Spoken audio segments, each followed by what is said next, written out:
Hello ಮೈ dears. ಇವತ್ತು ನಾವು financially independent ಆದಾಗ ನಮ್ಮ ಲೈಫ್ ಹೇಗಿರುತ್ತೆ, ಅದ್ರ ಬಗ್ಗೆ ಇವತ್ತು ನಾವು ಮಾತಾಡೋಣ ಅಲ್ವಾ. ಮೈ ಡಿಯರ್ಸ್, ನೋಡಿ, ನೀವು ಫೈನಾನ್ಷಿಯಲಿ ಇಂಡಿಪೆಂಡೆಂಟ್ ಆಗಿದ್ದರೆ, ಒಬ್ಬ ಹುಡುಗ ಇರ್ಬೋದು ಅಥವಾ ಒಂದು ಹುಡುಗಿ ಇರಬಹುದು, ನಿಮ್ಮ ಇಷ್ಟ ಕಷ್ಟ, ನಿಮ್ಮ ಜೀವನ, ನಿಮ್ಮ ನೋವು ನಲಿವಿಗೆ ಸ್ವಂತವಾಗಿ ಸ್ವತಂತ್ರವಾಗಿ ನೀವು ನಿಮ್ಮ ಬೇಕು ಬೇಡಗಳನ್ನ ಎಲ್ಲವನ್ನು ನೀವು ತಗೊಳ್ಬೋದು, ನಿಮ್ಮ ಪೂರೈಸ್ಕೊಳ್ಬೋದು ಅಲ್ವಾ. ನೀವು ಫೈನಾನ್ಷಿಯಲಿ ಇಂಡಿಪೆಂಡೆಂಟ್ ಆದಾಗ ಪ್ರತಿಯೊಂದಕ್ಕೂ ಪ್ರತಿಯೊಬ್ಬರ ಹತ್ರನೂ ಕೇಳ್ಕೊಳ್ಳೋದು ಅಥವಾ ಇಸ್ಕೊಂಡು ಖರ್ಚು ಮಾಡುವಾಗ ಯಾವುದಕ್ಕೂ ಸ್ವಾತಂತ್ರ್ಯ ಇರಲ್ಲ. ಎಲ್ಲದಕ್ಕೂ ರಿಸ್ಟ್ರಿಕ್ಷನ್ಸ್ ಇರುತ್ತೆ, ಸಾಕಷ್ಟು ರಿಸ್ಟ್ರಿಕ್ಷನ್ಸು, ಸಾಕಷ್ಟು ಹೇಳೋದಕ್ಕಾಗಲ್ಲ ಅದನ್ನೆಲ್ಲನೂ ಅಲ್ವಾ. ಆ ಥರ ಇರುತ್ತೆ ಸಿಚುವೇಶನ್. ನಾವು ಒಬ್ರ ಕೈಯಿಂದ ದುಡ್ಡು ಇಸ್ಕೊಂಡು ನಾವು ಖರ್ಚು ಮಾಡುವಾಗ ಅವ್ರು ಕೇಳೋ ಪ್ರಶ್ನೆಗಳಿಗಾಗಲಿ, ಅವರು ನಿರೀಕ್ಷೆ ಮಾಡೋವಂಥ ಒಂದು ಫುಲ್ಲು ಅಂದರೆ ಏನು ಅತಿಯಾದಂಥ ಒಂದು ಜಿಪುಣತನ ಮಾಡ್ತಾರಲ್ಲ, ಆ ಥರದ್ದು ಸಿಚುವೇಶನ್ಸ್ನ ಹ್ಯಾಂಡಲ್ ಮಾಡೋದು ತುಂಬಾ ಕಷ್ಟ. ಅದೇ ನೀವು ಸ್ವಲ್ಪ ಅರ್ನಿಂಗ್ಸ್ ಮಾಡಿದ್ರೆ ಅದು day by day step by step ನಿಮ್ಮನ್ನು ಆರ್ಥಿಕವಾಗಿ ಸದೃಢರನ್ನಾಗಿ ಮಾಡುತ್ತೆ, ಜೊತೆಗೆ ನಿಮಗೊಂದು ಆರ್ಥಿಕ ಸ್ವಾತಂತ್ರ್ಯವನ್ನು ಕೊಡುತ್ತೆ, ಜೊತೆಗೆ ನಿಮ್ಮ ಲೈಫನ್ನು ಕೂಡ ಬ್ಯೂಟಿಫುಲ್ ಮಾಡುತ್ತೆ. ನಿಮ್ಮ ಬೇಕು ಬೇಡ, ನಿಮ್ಮ ಕಷ್ಟ ಸುಖ, ನಿಮ್ಮ ನೋವು ನಲಿವಿಗೆ ಅಂತ ಒಂದಷ್ಟು ಅಮೌಂಟ್ ಇರುತ್ತೆ ನಿಮ್ಮ ಹತ್ರ. ಎನಿ ಎಮರ್ಜೆನ್ಸಿ ಅಂದರೆ ನಿಮ್ಮ ಹತ್ರ ಒಂದು ಅಮೌಂಟ್ ಇರುತ್ತೆ ಅಲ್ವಾ. ಸಮಯ ಸಂದರ್ಭ ಪರಿಸ್ಥಿತಿ ಯಾವಾಗೂ ಒಂದೇ ಸರಿಯಾಗಿರುತ್ತೆ ಅಂತ ಹೇಳೋಕ್ಕಾಗಲ್ಲ. ಇವತ್ತು ಚೆನ್ನಾಗಿರೋರು ನೀವು ಯಾರೋ ನಮಗೆ ಗೊತ್ತೇ ಇಲ್ಲ ಅಂತ ನಾಳೆ ಹೇಳ್ಬೋದು. ಯಾವ ಕ್ಷಣ ಜೀವನ ಹೇಗೆ ಬದಲಾಗುತ್ತೆ ಅಂತ ಹೇಳಲಿಕ್ಕಾಗೋದೇ ಇಲ್ಲ. ಇವತ್ತು ನಾವು ಸಂಪೂರ್ಣವಾಗಿ ತುಂಬ ನಂಬಿಕೆ, ವಿಶ್ವಾಸ, ಭರವಸೆ ಇಟ್ಟವರು ನಾಳೆ ನೀವು ಯಾರೋ ನಮಗೆ ಗೊತ್ತೇ ಇಲ್ಲ ಅಂತ ಹೇಳ್ಬೋದು.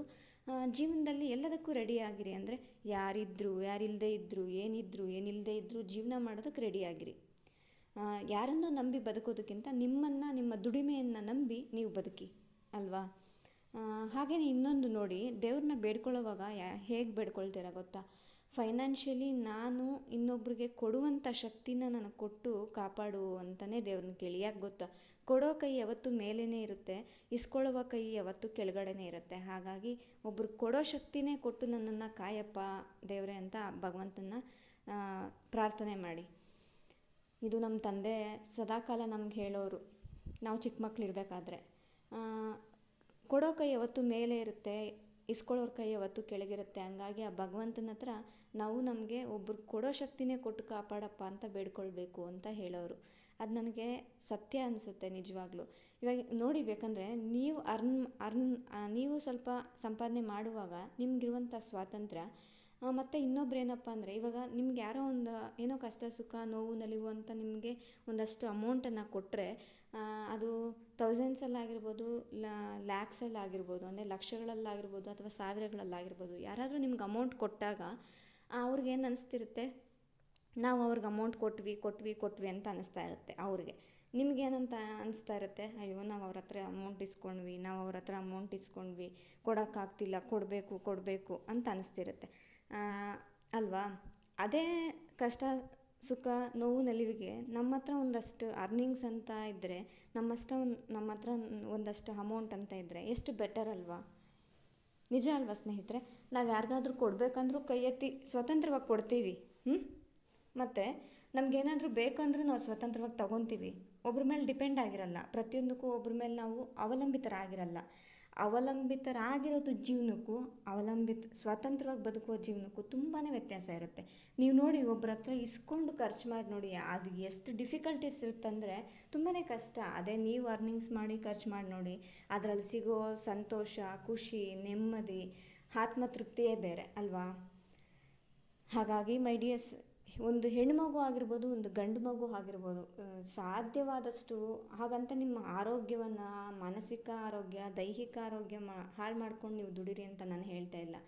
ಫಸ್ಟ್ ನಿಮಗೆ ಅಂತ ಒಂದಿಷ್ಟು ಸಮಯ ಮೀಸಲಿಡಿ. ನಿಮ್ಮ ಆರೋಗ್ಯ, ನಿಮ್ಮ ಒಂದು ಮಾನಸಿಕ ಆರೋಗ್ಯ, ದೈಹಿಕ ಆರೋಗ್ಯ, ಹಾಗೆ ನಿಮ್ಮ ಫ್ಯಾಮಿಲಿಗೆ ಒಂದಿಷ್ಟಂತ ಟೈಮ್ ಇಟ್ಟು, ಆ ಒಂದು ಟೈಮಲ್ಲಿ ಫ್ಯಾಮಿಲಿಗೆ ಟೈಮ್ ಕೊಡ್ತಾ, ಹಾಗೆಯೇ ಜೊತೆಗೆ ಅರ್ನಿಂಗ್ಸ್ ಮಾಡ್ಕೊಳ್ತಾ ಹೋಗಿ. ಯಾಕಂದರೆ ದೇಹದಲ್ಲಿ ಶಕ್ತಿ ಇರುವಾಗಲೇ ಹಣವನ್ನು ಗಳಿಸ್ಕೊಂಡ್ಬಿಡ್ಬೇಕಂತೆ. ಮತ್ತು ನಾವು ಕೂತು ತಿನ್ನೋ ಸಮಯದಲ್ಲಿ ಬೇಡ ತಿನ್ನಬೇಕಾಗತ್ತೆ, ಇಲ್ಲ ಅಂದರೆ ಅಲ್ವಾ. ಇವಾಗ ನಮಗೆ ಶಕ್ತಿ ಇದೆ ಅಂದಾಗ ನಾವು ದುಡಿದು ತಿನ್ನಬಹುದು. ಅದೇ ನಮ್ಮ ದೇಹದಲ್ಲಿ ಶಕ್ತಿ ಇಲ್ಲ ಅಂದಾಗ ಉಳಿಕೆ ಮಾಡಿದಂಥ ಹಣನ ಇಟ್ಕೊಂಡು ಜೀವನವನ್ನು ನಡೆಸ್ಬೋದು. ಅದೇ ನಾವು ಇವಾಗ ಕೂತ್ಕೊಂಡು ತಿನ್ಬೇಕು ನಾವು ಅಂತೇಳಿ ಇವಾಗ ಕೂತ್ಕೊಂಡು ತಿನ್ನೋಕೆ ಹೋದರೆ ಮುಂದೆ ಒಂದಿನ ನಾವು ಬೇಡ್ಕೊಂಡು ತಿನ್ನಬೇಕಾಗುತ್ತೆ ಅಲ್ವಾ. ಹಾಗಾಗಿ ದೇಹದಲ್ಲಿ ಶಕ್ತಿ ಇದ್ದಾಗ ಕೆಲಸ ಮಾಡೋದಕ್ಕೆ ಯಾವುದೇ ಕಾರಣಕ್ಕೂ ಹಿಂಜರಿಕೆ ಬೇಡ. ಕಷ್ಟಪಟ್ಟು ಕೆಲಸ ಮಾಡಿ ಶ್ರಮ ವಹಿಸಿ ದುಡೀರಿ, ದುಡಿಯೋ ವಯಸ್ಸಲ್ಲಿ ದುಡ್ಕೊಂಬಿಡಿ. ಆಮೇಲೆ ನೆಮ್ಮದಿಯಾಗಿ ಒಂದು ಹಂತಕ್ಕೆ ಒಂದಷ್ಟು ಲೈಫ್ ಸೆಟ್ಲ್ ಆದಮೇಲೆ ನೆಮ್ಮದಿಯಾಗಿ ಒಂದು ಕಡೆ ಕೂತ್ಕೊಂಡು ತಿನ್ನುವಂಥ ಒಂದು ಕಾಲ ಖಂಡಿತ ಬರುತ್ತೆ. ಆದರೆ ದುಡಿಯೋ ವಯಸ್ಸಲ್ಲಿ ನಾವು ಕೂತು ತಿನ್ನೋ ವಯಸ್ಸಲ್ಲಿ ನಾವು ಬೇಡ್ಕೊಂಡು ತಿನ್ನಬೇಕಾಗುತ್ತೆ ಅಲ್ವಾ. ಹಾಗಾಗಿ ಈ ವಾಸ್ತವ ಸತ್ಯನ ಅರ್ಥ ಮಾಡ್ಕೊಂಡು ಜೀವನ ಮಾಡೋಣ ಅಂತ ಹೇಳ್ತಾ, ಯಾರ ಮೇಲೂ ತುಂಬ ಅವಲಂಬಿತರಾಗೋದಕ್ಕೆ ಹೋಗಬೇಡಿ ಸ್ನೇಹಿತರೆ. ಹಸ್ಬೆಂಡ್ ಇರ್ಬೋದು, ವೈಫ್ ಇರ್ಬೋದು, ಯಾರೇ ಇರ್ಬೋದು, ಯಾವ ಕ್ಷಣ ಯಾರು ಹೇಗೆ ಬದಲಾಗ್ತಾರೋ, ಯಾರ ಮನಸ್ಥಿತಿ ವ್ಯಕ್ತಿತ್ವಗಳು ಹೇಗಾಗುತ್ತೋ ಗೊತ್ತಿಲ್ಲ. ಪ್ರಪಂಚ ಗಾಳಿಗಿಂತ ವೇಗವಾಗಿ ಬದಲಾಗೋದು ಮನುಷ್ಯನ ಮನಸ್ಸು ಅಲ್ವಾ. ಹಾಗಾಗಿ ನಿಮ್ಮ ಒಂದು ಆಧಾರ, ನಿಮ್ಮ ಒಂದು ಸೇಫ್ಟಿ, ನಿಮ್ಮ ಒಂದು ಸೆಕ್ಯುರಿಟಿ ನಿಮ್ಮ ಹತ್ರ ಇರಲಿ. ನಿಮ್ಮ ಬದುಕಿಗೆ ನಿಮಗೆ ಆಧಾರ ಅಂತ ಖಂಡಿತ ಬೇಕೇ ಬೇಕು. ಅದನ್ನು ಇಟ್ಕೊಳ್ಳಿ. ಹಾಗೆಯೇ ಎಲ್ಲವನ್ನೂ ಒಬ್ರು ಕೊಟ್ಟು ಖಂಡಿತ ಬರಿಗೈ ಮಾಡ್ಕೊಳ್ಬೇಡಿ. ಯಾರು ಆಗಲ್ಲ, ನಿಮಗೆ ನೀವೇ ಆಧಾರ. ನಾನು ಒಟ್ಟಾರೆ ಏನು ಹೇಳಕ್ಕೆ ಹೊರಟಿದ್ದೀನಂದರೆ ಏನಪ್ಪ ಅಂದರೆ, ನೋಡಿ, ಅರ್ನಿಂಗ್ಸ್ ಮಾಡಿದಾಗ ನಮಗೊಂದಷ್ಟು ಇಂಡಿಪೆಂಡೆನ್ಸ್ ಇರುತ್ತೆ, ನಾವು ಆರ್ಥಿಕವಾಗಿ ಸಬಲರಾಗಿರ್ತೀವಿ.